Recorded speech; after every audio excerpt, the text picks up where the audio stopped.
Chapter 23. Elizabeth was sitting with her mother and sisters, reflecting on what she had heard, and doubting whether she was authorized to mention it, when Sir William Lucas himself appeared, sent by his daughter to announce her engagement to the family. With many compliments to them, and much self-gratulation on the prospect of a connection between the houses, he unfolded the matter, to an audience not merely wondering, but incredulous. For Mrs. Bennet, with more perseverance than politeness, protested he must be entirely mistaken, and Lydia, always unguarded and often uncivil, boisterously exclaimed, "Good Lord! Sir William, how can you tell such a story? Do you not know that Mr. Collins wants to marry Lizzie?" Nothing less than the complacence of a courtier could have borne without anger such treatment, but Sir William's good breeding carried him through it all, and though he begged leave to be positive as to the truth of his information, he listened to all their impertinence with the most forbearing courtesy. Elizabeth, feeling it incumbent on her to relieve him from so unpleasant a situation, now put herself forward to confirm his account, by mentioning her prior knowledge of it from Charlotte herself, and endeavoured to put a stop to the exclamations of her mother and sisters, by the earnestness of her congratulations to Sir William, in which she was readily joined by Jane, and by making a variety of remarks on the happiness that might be expected from the match, the excellent character of Mr. Collins, and the convenient distance of Hunsford from London. Mrs. Bennet was, in fact, too much overpowered to say a great deal while Sir William remained, but no sooner had he left them than her feelings found a rapid vent. In the first place, she persisted in disbelieving the whole of the matter. Secondly, she was very sure that Mr. Collins had been taken in. Thirdly, she trusted that they would never be happy together. And fourthly, that the match might be broken off. Two inferences, however, were plainly deduced from the whole. One, that Elizabeth was the real cause of all the mischief, and the other, that she herself had been barbarously used by them all. And on these 2 points she principally dwelt during the rest of the day. Nothing could console, and nothing could appease her, nor did that day wear out her resentment. A week elapsed before she could see Elizabeth without scolding her. A month passed away before she could speak to Sir William or Lady Lucas without being rude, and many months were gone before she could at all forgive their daughter.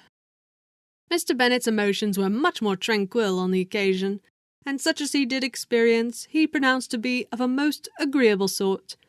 For it gratified him, he said, to discover that Charlotte Lucas, whom he had been used to think tolerably sensible, was as foolish as his wife, and more foolish than his daughter. Jane confessed herself a little surprised at the match, but she said less of her astonishment than of her earnest desire for their happiness, nor could Elizabeth persuade her to consider it as improbable. Kitty and Lydia were far from envying Miss Lucas, for Mr. Collins was only a clergyman, and it affected them in no other way than as a piece of news to spread at Meryton. Lady Lucas could not be insensible of triumph on being able to retort on Mrs. Bennet the comfort of having a daughter well married, and she called at Longbourn rather oftener than usual to say how happy she was, though Mrs. Bennet's sour looks and ill-natured remarks might have been enough to drive happiness away. Between Elizabeth and Charlotte there was a restraint which kept them mutually silent on the subject, and Elizabeth felt persuaded that no real confidence could ever subsist between them again. Her disappointment in Charlotte made her turn with fonder regard to her sister, of whose rectitude and delicacy she was sure her opinion could never be shaken, and for whose happiness she grew daily more anxious, as Bingley had now been gone a week, and nothing was heard of his return. Jane had sent Caroline an early answer to her letter, and was counting the days till she might reasonably hope to hear again. The promised letter of thanks from Mr. Collins arrived on Tuesday, addressed to their father, and written with all the solemnity of gratitude which a 12 months' abode in the family might have prompted.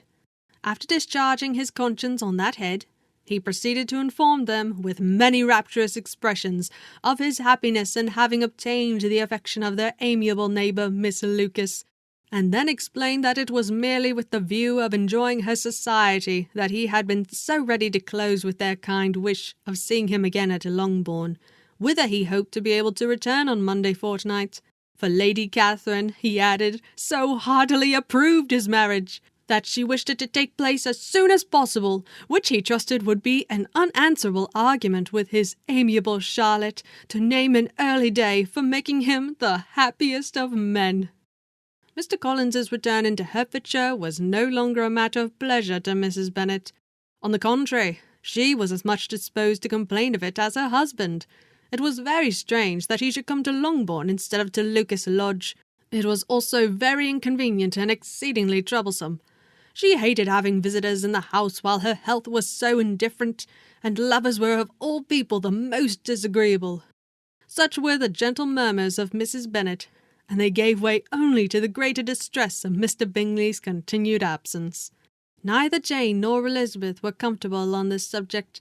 Day after day passed away without bringing any other tidings of him than the report which shortly prevailed in Meryton of his coming no more to Netherfield the whole winter, a report which highly incensed Mrs. Bennet, and which she never failed to contradict as a most scandalous falsehood. Even Elizabeth began to fear, not that Bingley was indifferent, but that his sisters would be successful in keeping him away. Unwilling as she was to admit an idea so destructive to Jane's happiness and so dishonourable to the stability of her lover, she could not prevent its frequently recurring.